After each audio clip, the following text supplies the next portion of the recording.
Я живу в 2000 году, а вы в 2025. И именно так говорят про Камбоджу, потому что именно в Камбодже я сейчас живу постоянно. И сегодня речь пойдет о минусах. Минусах Камбоджи. Буду говорить всякие нехорошие вещи.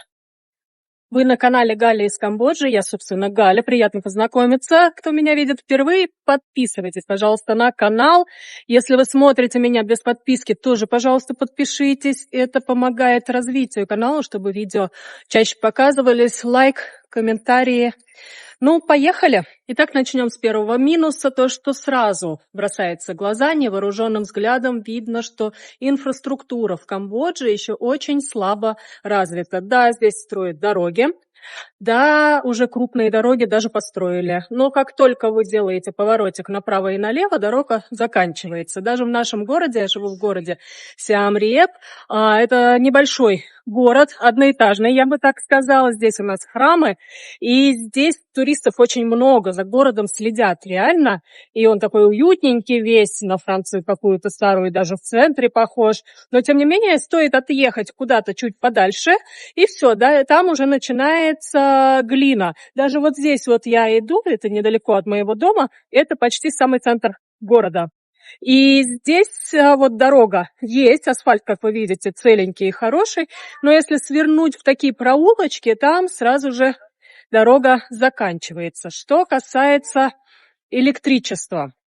Электричество у нас здесь есть, и по сравнению с Индией его даже крайне редко отключает. Я бы сказала, вообще почти не отключает, но вот во время грозы бывает. Лично в моем доме у нас хозяин прекрасный. Фу-фу-фу, мне вообще по жизни везет с хозяевами жилья, где я снимаю. Но у нас есть такой агрегат, я не знаю, как он называется, который включается, в общем, большая-большая батарея. Шумит, конечно, страшно, но он не выключает электричество полностью, да, то есть мы остаемся с электричеством. Я даже не знаю, по чесноку-то так, насколько отключает электричество, потому что у нас как бы всегда есть замена. Но то, что оно скачет, это точно совершенно. Это я про город вам говорю. В деревнях другая история. В Пномпене, в столице, там сейчас идут большие улучшения. Там строят новые подстанции, и у них как бы плановое отключение электричества. Не будем относить это к минусам, но то, что на сегодняшний день такая проблема присутствует, это факт. Сливные вот эти вот системы, да, когда дождь прошел, встаешь и можешь оказаться в воде по колено. А в моем доме, опять же, этого нет, потому что дом мы выбрали удачно. Но вот у моих друзей я наблюдаю, кто здесь же живет, они живут чуть-чуть дальше. Город-то небольшой, мы все чуть-чуть друг от друга живем. Но они показывают вот в инсте прям такие потопы, вы знаете, по колено. То есть для того, чтобы дойти от дома до ворот, выехать, но это надо прям вот по луже, по грязной воде прочапать. Вода уходит очень медленно, потом прошел опять дождь, и она опять.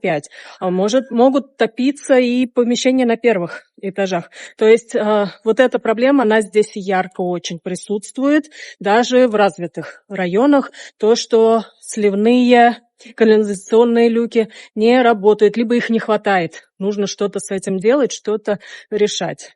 Но, кстати, вот когда я жила в Паттайе, я прожила 11 лет почти в Таиланде, в Паттайе, там тоже топят прекрасно. Город большой, денег у него валивается до хренища, тем не менее там топят так, что байки просто уплывают, просто они уплывают. И это несколько улиц, ну хотя каких несколько, прям нормальное количество улиц. И до сих пор вот в этом году то же самое. Как дождь, это знаете, как у нас гололед неожиданно всегда случается, а здесь дождь в сезон дождей неожиданно случается. А вот в Камбодже тоже самая такая история присутствует, но если там у них все есть из-за, может быть, забились канализации, да, то есть другие какие-то причины, то здесь просто этого еще нет, еще не построили. Но я надеюсь, что скоро построят. Следующая проблема – это экология и мусор. Я почему так сильно люблю сезон дождей, зеленый сезон? Да потому что воздух прекрасный в это время года, совершенно чудесный, дышите полной грудью. Вообще, конечно, Камбоджа, здесь нет химических производств. Поэтому здесь не Бангкок вам, где совсем дышать невозможно и круглогодично. Здесь мы дышать не можем в сухой сезон. И знаете почему? Да потому что поля. Жгут рисовые поля. И это не только Камбоджа. Это бич вообще всей Юго-Восточной Азии. То, что это такая технология сбора риса, то есть поджигают, когда рис собрали, поджигают поля и потом оставляют их отдыхать. Вот это зола, тут же глина, глинистая почва, красная глина. Вот смотрите, кстати, сзади меня, видите, повернули, все, дороги нет.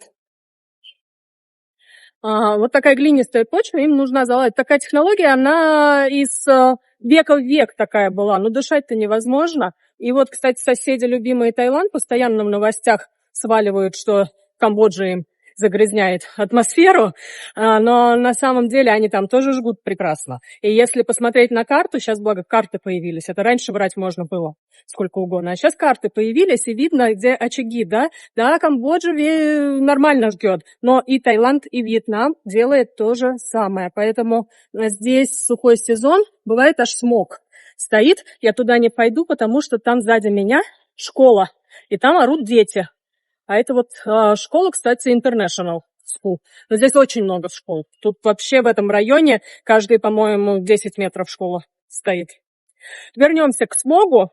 Вот в этот период года дышать действительно нечем. И в этом году вот уже сегодня в новостях, кстати, стали публиковать, раньше не публиковали, сейчас стали публиковать в новостях, уже сегодня написали, что воздух, ну так себе, не красная зона, но оранжевенькая. А до этого все время зелененькая была, все было хорошо. Так, что касается у нас мусора. С мусором такая же история, как примерно и совсем другим развитием Камбоджи. Здесь мало. Написано, что мало. Я прям специально залезла, почекала информацию. Мало перерабатывающих заводов. У меня такое ощущение, что их либо вообще нету, либо они настолько крошечные, маленькие, частные какие-то, да, компании. Совершенно точно вам могу сказать, что пластик здесь перерабатывается в гранулы, что собирают картон. У нас по вечерам даже такие в центре ездят такими телегами. Ну, обычные вот местные семьи с детьми, там в этой телеге собака, бабуля, 5 детей, и вот они все по всем мусоркам проезжаются, выбирают оттуда пластик и картон. Все, что можно сдать за деньги. В Таиланде тоже этим занимаются очень многие. Ну, конечно, если это деньги, то почему бы и таким способом не заработать, да? Мусор не сортируется, естественно, было бы странно говорить, что в Камбодже у нас сортируется мусор. Ну нет. То есть здесь, конечно, органики много, но и пластика тоже очень много. И, конечно, его сжечь легче, чем куда-то везти. Не такая гигантская эта проблема, как в Индии, просто здесь людей мало. Здесь сейчас еще не полных 18 миллионов человек, и если бы нас здесь было столько же, сколько в Индии, это была бы более ощутимая проблема. Ну, а так как-то справляется, я бы вам не сказала, что здесь едешь, когда между городами будут свалки мусора. Вот на границе у нас в Пхойпете, где мы встречаем туристов, там какая-то, ужасная история. Я вам сейчас вот отвлекусь, сзади меня, глядите. Да, вот так вот может быть. Вот так вот даже в городе может быть. То есть ничейная территория, и вот там вот свалочка образовалась. Не знаю, когда ее уберут и кто это сделает. Вот. В Пхойпете, в городе на границе, когда мы встречали туристов, пока границы с Таиландом были открыты, там прям есть участок дороги, который настоящая свалка. И люди, когда приезжают, к сожалению, вот они видят именно этот участок дороги. Писали, куда только не писали. Не только наша компания, а вообще там же много туристов встречается. И ничего не происходит. То есть он годами как там лежал, как туда выгружали. Кто, кстати, и понятно, какие-то местные, да, люди мимо едут и сбрасывают мусор. Так там все и продолжается. Вот первое впечатление я сама знаю точно, потому что туристов я вожу, я слышу, что говорят в этот момент. То есть вот такое впечатление о стране. Люди зашли из Таиланда, и первое, что они видят, вот эти свалки мусора. А потом меняется все, потому что если вы поездите между там, где живут вот обычные кхмеры, У них прям чистенько, у них чистые дворы, у них чисто вокруг дворов. И вот где мусорки, да, там может быть разбросан, собаки, ветер, такое бывает, ну, сами неаккуратно сложили, но это вот такие локальные, да, истории. А так, на самом деле, в Камбодже чисто, но переработки мусора вот такой вот массовой еще нет. Ну и с воздухом. Я все-таки надеюсь, что лет через 10 этой проблемы уже не будет. Очень бы хотелось в это верить. Я прям забрела в какую-то... Да вот свернула на 2 шага на самом деле. И все, вот местные жители. Дожди были, видите? Дороги нет, все раскатали. И такая история везде наблюдается. Чуть-чуть съехал с дороги, и все, вот колесами раскатывают, и дороги уже нет. Следующая проблема, с которой я здесь столкнулась, минус, отнесу его к минусам, это бюрократия. То есть потом плюсы посмотрите, там будет этот же момент с другой стороны. Но что значит бюрократия в данном контексте? Здесь пока еще без посредника сложно что-то сделать. Да, Камбоджа молодцы, и они вот последние несколько лет очень стараются, и здесь появились множество онлайн-форм различных, и можно теперь онлайн, визу нельзя онлайн сделать, а вот, например, компанию онлайн вы можете оформить. Но мы не справились с этой задачей и взяли посредника, то есть нам возвращали обратно документы, и мы поэтому взяли дяденьку, который умеет это делать, и он нам все оформил и отправил как нужно. Ну, на самом деле, может быть, в любой стране мира вам нужен местный человек, который все это знает, но, тем не менее, без бумажки ты букашка. И вот здесь вот в Камбодже, ну, пока еще только вот все с местными решается. Хотя идет тенденция на улучшение, но бюрократия присутствует. Вы с ней столкнетесь. Ну, я, кстати, вот читала, кто у нас в Европе живет. Отзовитесь, что там все намного хуже. И, может быть, грех, грех жаловаться, да, Галя? Так что буду ждать ваши комментарии по этому поводу. Минус Камбоджи для меня лично, ну и для многих, наверное, тоже будет. Это то, что здесь жарче. Здесь, во всяком случае, вот в этой части страны, где живу я, город Сиам-Рип, здесь жарче по сравнению с Таиландом градусов на 4-5. То есть это достаточно много. И это ощущается. У нас здесь нет моря. У нас много рек и ручьев, и источников, а вот моря нет. Ну и горы вокруг. Они невысокие. Камбоджа вообще низкогорная страна. Но, тем не менее, видимо, воздух здесь не так двигается, как он двигается в других частях света. И здесь ощущается, что здесь сильно жарче.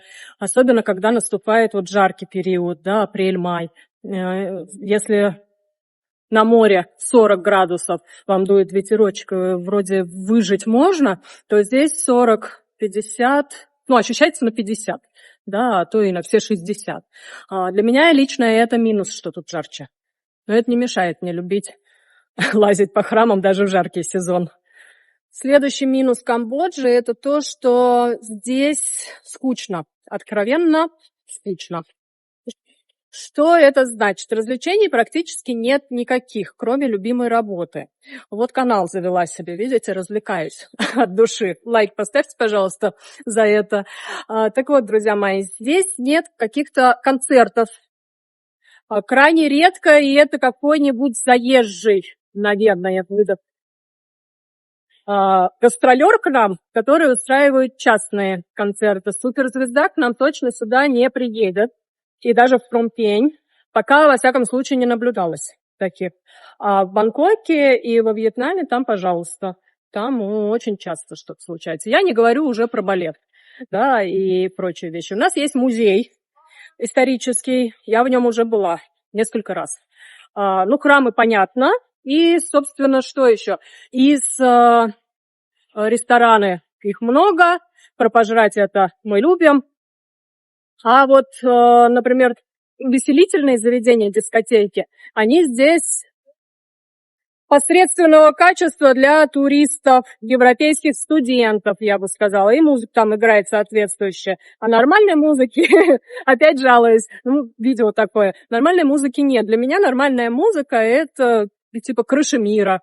Это типа, какой-то вот техно хорошее играет, да, это как на Пангане, на Иден остров. Кто был, тот поймет меня. То есть нормальной музыки здесь ни разу не было. Сборище, свободная ниша, кстати. Подумайте, товарищи, диджеи. Может быть, фестиваль тут какой-нибудь устроить, потому что европейских студентов здесь вот толпами ходят.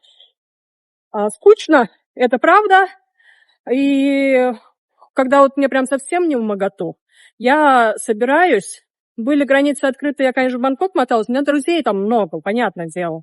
А сейчас можно на автобусе в Хошимин поехать. Торговых центров у нас тоже нет. Вот больших, крупных торговых центров здесь в нашем городе нет. В Пномпене есть.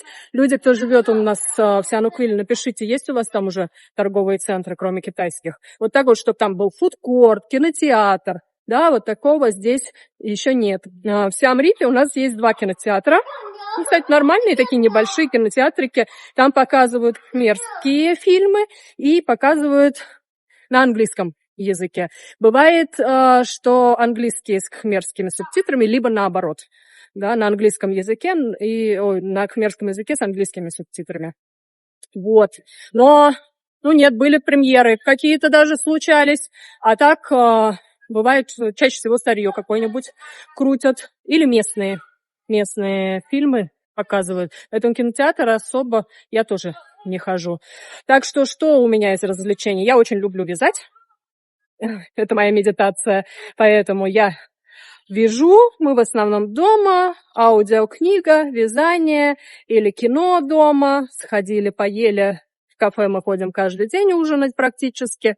Хочется сильно мне развлечься, я тогда готовлю. А вот такого культурного этого не хватает. Следующий минус Камбоджи — это то, что сюда очень мало каких-то прямых рейсов. Я сейчас включаю Вангу и прогнозирую вам, посмотрим, сбудется ли. Должно быть. Я из фактов, опять же, руководствуюсь. В нашем городе Сиам-Рип в 2025 году открыли новый аэропорт. Шикарный, красивый. Я из него уже летала в Дананг недавно. Недавно совершенно в Пномпене открыли новый аэропорт, также современный, который принимает большие лайнеры. Это что значит? Это значит, что они будут делать тут хаб. Во всяком случае, на это все надеются. Это значит, что сюда будут прилетать рейсы, и пересадочный узел здесь может быть. А это значит, что людей будет здесь больше. Да? Уж раз вы в Камбоджу каким-то чудом залетели, то стоит в нее выйти и посмотреть. Так что должно все исправиться, но у нас быстро ничего не бывает в Азии. Поэтому про себя рассказываю. Улететь домой дороже получается, потому что из Бангкока можно, да, из Ничанга можно сесть, прямой рейс и полететь домой. Здесь даже при большом желании у вас все равно прямого рейса не будет. Как-то запускают чартеры периодически. Это, конечно, сезон туристический зимой. Но, насколько я помню, больше месяца эти чартеры не держатся. Почему, опять же? Потому что здесь, в Камбодже, у нас нет операторов. И, например, вот в Россию не летают прямые рейсы, потому что их ставят под операторов, они выкупают их, да, чартеры. А сюда же не возят оператора. Сюда только доезжают самостоятельные туристы. Поэтому, чтобы улететь мне домой быстренько, вот я сегодня придумала, это хорошие такие 24 часа минимум, с пересадками со всеми. Сейчас так-то непросто вообще летать, да, по миру, а из Камбоджи тем более непросто. Соответственно, к вам прилететь ваши родные и близкие тоже просто не смогут. Но вот через Вьетнам, наверное, сейчас самый прикольный вариант. Из Хошимина, Сайгона, Хошимин, вообще автобус сюда идет. Вот недавно у меня ездила подруга и рассказывала, что такой крутой автобус, новенький, спать в нем можно, с кроватками, с кондиционером, с туалетом, в общем, даже личного официанта вам дадут. В общем, здесь все растет и развивается, но на сегодняшний день вот так вот есть. Это минус. Если вы посмотрите, то не лачуги стоят в Камбодже. То есть нормальные здесь дома, красивые, хорошо построенные. Вот, может, и до дорог доберутся когда-нибудь. Вот это вот вообще кондо. Здесь иностранцев живет много. Тут рядом школы, и здесь такой район востребованный, тут с детьми многие живут. Следующий минус, который я хотела бы обозначить, это сложности с доставками из-за границы и с онлайн-сервисами. Смотрите, внутри страны у нас здесь прекрасно. У нас здесь есть такая частная, как почтовая служба. Это не почта Камбоджи, почта Камбоджи это отдельно. Это такие перевозчики. И они доставляют все, что угодно из одного города в другой, из одной деревни в другую. Вы можете упаковать.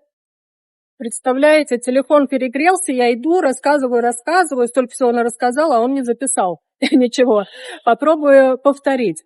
Вот эти вот перевозчики местные, локальные, они доставляют все, что угодно из одного города в другой, из одной деревни в другую. Хотите, корову могут вам доставить. Но корову я не видела живую, а вот байки вообще регулярно упаковывают, причем такими картоночками, веревочкой перевязывают и все, и отправляют. Причем очень быстро. Камбоджа страна небольшая, как Франция по размеру. И здесь мы даже пельмени заказывали с Пномпеня. Там девочка лепит пельмени в бокс со льдом, положила нам пельмени. Она вечером отправила, утром я их уже забрала. И они не успели разморозиться. То есть все нормально. Вот так вот даже заморозку. В специальном пакете, да, нужна упаковка хорошая, но вот так вот тут делают. И это внутри страны. А вот что касается маркетплейсов, это прям, их просто нет. Итак, пока у нас были открыты границы с Таиландом, то тогда вот мы пользовались лазатой тайской. Я вообще, пока жила в Таиланде, так разбаловалась, что я вообще не ходила в магазин. Мне все привозили. Там все очень легко и очень быстрая доставка. Моющие все, даже воду я заказывала. Из 7-Eleven можно заказать. Все там можно заказать. Там можно вообще жопу свою не поднимать. А здесь ножками нужно. Ножками топать, причем в одном месте продается хлеб, в другом месте продается что-то там для моющих, в третьем месте канцтовары. Вот я помню, в детстве у нас было такое, Урсовский, что ли, назывались магазины. В общем, там куча отделов, и тебе надо из каждого отдела пойти в кассу пробить. Здесь в Камбодже примерно так же это выглядит. Сейчас лазада не стало. Как мы заказывали на Лазаде. То есть тетенька специальная здесь у нас в городе Сиам-Рип. Мы ей на ее адрес в Бангкоке делали заказ, оплачивали сразу посылку. И она через границу к нам в Камбоджу привозила, конечно, за дополнительную плату. И еще плюс неделя примерно это занимало. А сейчас и этого нету удовольствия. А вот здесь вот у нас локальный магазин всяких овощишек. Такой фермерский, модненький сделали. Давайте загляну, вам покажу. Видите, как модно все. Но мы умудрились законнектиться в Taobao. Taobao — это китайский сервис. Там тоже не все так просто. Там нужно доставку оформить на компанию перевозчика, ее адрес указать, да, то есть на китайском надо узнать сначала этот адрес. А потом доставщику еще там в другом окошечке написать, сайк такая, написать, куда тебе здесь в Камбодже надо прислать. И это все на китайском должно быть. То есть нам добрые люди подсказали, как делать, и мы теперь заказываем в Taobao. Но идет 10 дней, и деньги примерно как с Таиланда. То есть за доставку берутся. Не скажу, что очень дорого, но они, конечно, присутствуют еще дополнительные траты. Внутри страны, к сожалению, marketplace, и эта история такая зачаточная, больше похожа на газету из рук в руки. То есть мелкие компании, допустим, я выращиваю гуаву. Вот я могу на этом сайте разместить объявление, что я выращиваю гуаву. И надо как-то будет списаться. Там даже есть кнопка «Заказать», но это все должно быть подтверждено. Иностранцу ногу сломать там вообще очень легко. Поэтому мы местным еще не пользуемся. Когда он разовьется, я не знаю. Так что у нас пока только Taobao остался. Следующий минус, с которым я столкнулась здесь, в Камбодже, это вот с этими всеми банковскими системами. Что я имею в виду? У меня есть на канале много вопросов про банковскую карту. У меня есть на канале маленький шортс пока. Я, наверное, рано или поздно выпущу полный гайд, как жить в Камбодже, и про банковские карты там тоже подробно расскажу. Но кому надо, посмотрите этот шортик. Здесь можно оформить иностранцу карту, причем официальная валюта не только реаль, но и доллары. У вас будет карта сразу на 2 счета, на долларовый в том числе. Но вот вопрос с международными платежами. Нормально SWIFT работает, а вот прикрепить ее к платежным системам практически никакой нельзя. Кто работает со всякими сайтами типа eBay, Amazon, и если вы там пользуетесь Stripe, мы все ждали, думали, сейчас мы компанию откроем, и тогда можно будет там на компанию, да, можно будет оформить. И оказалось, что Stripe с Камбоджей не поддерживает отношения. А PayPal у нас здесь только на прием денег, но вывести их отсюда, снять их здесь нельзя. То есть тратьте с PayPal. Вот это вот тоже для многих могут оказаться минусами для тех, кто работает онлайн и ведет бизнесы с платежными системами. Еще один из минусов, не скажу, что он меня сильно раздражает, но в целом он имеется. Это, конечно, сервис и сервисные услуги. Особенно девочек это касается. Но вообще в Юго-Восточной Азии с этим сложно. Я имею в виду с парикмахерами. И блондинки-то меня поймут. Когда-то я была блондинкой. И это очень дорого здесь, в Камбодже. Мало того, что они абсолютно не умеют работать со славянскими волосами. То есть я вот себе милирование нашла здесь одну тетеньку. Она очень осторожно работает. По чуть-чуть совсем по-английски говорит. Я чуть-чуть по-хмерски, так мы с ней общаемся. Но она очень осторожна, и блондинку она прям отказывается меня красить, милирование чуть-чуть. Но у меня такое отношение к волосам. Я вообще 8 лет на лысо брилась. Если не отпали, то уже хорошо в целом-то. Но вот если вы, девчонки, то есть везите с собой краску. Вообще местные азиаты, они прям не понимают наш славянский волос, тонкий, и без волос останетесь, это... обещаю вам. Нужно искать мастера. А услуги у наших родных, русскоговорящих, стоят каких-то просто адских денег. Я понимаю, что тоже все заказывают, естественно, тоже эти же сложности, что я предыдущие написала, они у всех здесь имеются. Но, тем не менее, в общем, блондинкой мне здесь не быть. Да и ладно, собственно. Но если это вам важно, то вот такой минус. Учитесь сами себя красить. Мальчики, вам хорошо, вас везде подбреют и, собственно, везде подбреют. В прямом и переносном смысле. Барбершопы здесь есть. Я не знаю насчет прям качества их, но их много. Вообще, мужчины камбоджийские, они модные. У них такие прически. У них сейчас, знаете, пик сезона, это такая, как под горшок, вот так вот делать. Здесь тоже корейцы модные, как и во всем мире. Поэтому корейцы задают моду, и здесь, конечно, тоже все это имеется. Так что с мальчиком проще, девочкам с короткими стрижками, да, с окрасками нет. Я вам скажу причину. По какой причине в Азии с девчонками хуже мастера работают, их просто меньше. Да потому что в основном они все с длинными волосами. Максимум, что им требуется, вот смотрите, да, у нас и тачки тут хорошие имеются. Максимум, что девочкам требуется, это кончики, может быть, подровнять. А так у них у всех длинные волосы, и они голову любят мыть, ходить в парикмахерскую. Вот это да, там массажик сделают, такой уход. А стричься, как правило, не стригутся. Поэтому вон в Индии вообще нету женских парикмахерских. Они есть, но 2 на город. Так что вот такой минус я вам тоже описала. Что я вам хочу сказать, друзья мои? Про все вот это вот предыдущее. Да, Камбоджа не ад и не рай. И это просто страна, которая развивается. Из-за своей истории они отстали от соседних государств. Но вот так вот есть. Тут просто вопрос понять, подходит вам Камбоджа или нет. Если вы любите сельскую местность, то милости просим, потому что Камбоджа – это аграрная страна. И да, ощущение, что ты живешь в большой деревне. Хотя как-нибудь доеду до Пномпени, покажу, какие там небоскребы, как там круто стало. Но, тем не менее, у нас здесь вот такая благодать. Видите? Речка, зелень, джунгли. И развитие идет очень быстро. И я думаю, что эти минусы совсем скоро уже их не станет, то есть, да, с ними закончат. Вы на канале Галя из Камбоджи. Спасибо, что дослушали до конца. Пишите все, что я забыла сказать, если вы знаете, какие еще минусы, добавляйте в комментарии. Но там, где есть минусы, обязательно должны быть плюсы. Предчувствую вопросы, и какого хрена ты там живешь. В общем, ищите видео про плюсы Камбоджи, там все расскажу. Всем спасибо, пока-пока.